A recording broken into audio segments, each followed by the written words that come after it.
مفتی سمر عباس اتاری صاحب، جن کا کافی شہرہ ہے، بہت سارے پروگراموں کی زینت بنتے رہتے ہیں، میڈیا اور سوشل میڈیا پر بھی آتے ہیں۔ دعوت اسلامی کے مرکزی مبلغین میں گویا کہ ان کا نام ہے، یہ ان کے نمائندے سمجھے جاتے ہیں، ان کی طرف سے ان کی بات آخری بات کا مقام رکھتی ہے۔ ان کے اخلاق اتنے اعلیٰ درجے کے ہیں کہ جب بات کرتے ہیں تو ایسا لگتا ہے کہ منہ سے پھول جڑ رہے ہیں۔ انہوں نے اپنے ہی مسلک مفتی حنیف قریشی صاحب زیدہ مجدہ کے بارے میں کہا کہ پنڈی کا کالا کوا۔ انہوں نے مفتی طارق مسعود صاحب کے بارے میں کہا کہ بندر جیسی شکل والا۔ علماء کو چھوڑیے، کوئی بھی اس کی یعنی کہ گری ہوئی زبان سے محفوظ نہ رہا، یہاں تک کہ سرور دو عالم صلی اللہ علیہ وآلہ وسلم کے حدیث کا ترجمہ بھی انتہائی بازاری زبان میں کیا، ایسی زبان میں کیا کہ وہ لفظ میں اپنی زبان پر لانے کی ہمت نہیں رکھتا۔ پچھلے دنوں اس کا کافی چرچا رہا اور بہت اس پر لے دے ہوئی،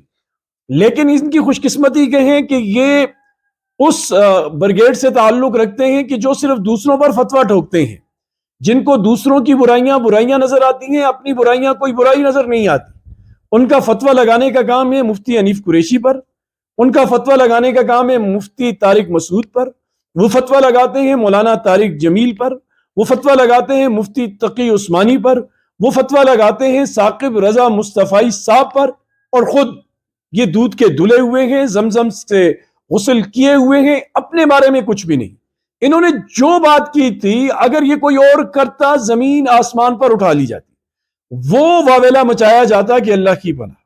یہ صاحب مارکیٹ میں بھیک مانگنے کا نیا طریقہ لے کر آئیں گے، مفتی سمر عباس صاحب، اور وہ ایک اس میں پروگرام میں تقریر کرتے ہیں اور کہتے ہیں کہ جو ہمارے امیر ہیں، امیر اہل سنت اتاریوں کے امیر الیاس قادری صاحب، انہوں نے یہ بات کی ہے کہ جو بندہ فلاں تاریخ کو 1500 روپے دے گا دعوت اسلامی کو، اس کے لیے امیر صاحب دنیا آخرت کی دعائیں دیں گے، اور پھر وہ 1500 روپے نکال کر اپنے جیب سے رکھتے ہیں، کہتے ہیں کہ یہ میں صرف دکھانے کے لیے تحدیث بن نعمت کے طور پر کر رہا ہوں تاکہ دوسروں کو بھی ترغیب ہو۔ اور یہ ایک نئی ترتیب انہوں نے مارکیٹ میں شروع کی۔ مجھے ایک صاحب بتانے لگے یہ تو 1500 پر آ گئی، شروع میں انہوں نے 4-5 ہزار سے کام سٹارٹ کیا تھا۔ تو سادہ لوگ جو اہل سنت سے تعلق رکھتے ہیں، جو نبی کریم صلی اللہ علیہ وسلم سے انتہائی محبت رکھتے ہیں، ان کے نام پر جینا مرنا زندگی کا سرمایہ سمجھتے ہیں،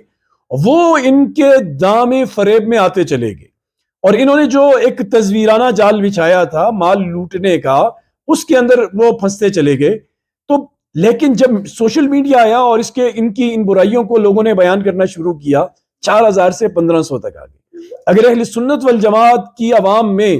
اور زیادہ شعور آیا، مجھے یقین ہے کہ یہ 1500 سے 400 500 300 100 پر آئیں گے۔ یہ دکانداری ہے، مختلف طریقوں سے لوگوں کو لوٹا جاتا ہے۔ یہی سمر عباس صاحب ایک تقریر میں کہتے ہیں کہ ہمارے امیر تو ایسے اللہ والے ہیں کہ وہ گھر پہنچے گاڑی میں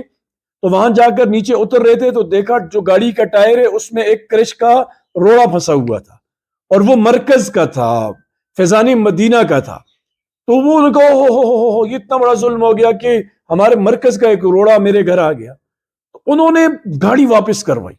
وہ وہاں سے واپس آئے ہزاروں روپے کا پیٹرول لگا کر اور روڑا لا کر وہاں پھینک۔ یہ عجیب چیز ہے، ہاتھی کے دانت دکھانے کے اور کھانے کے اور اس طرح کی باتیں ہیں۔ تو خدا کے لیے لوگوں، میرے بھائیوں، میرے دوستوں، ان دکانداروں سے بچو، ان لوٹ مار مچانے والوں سے جو مذہب کے نام پر لوگوں کو لوٹتے ہیں، ان سے بچو۔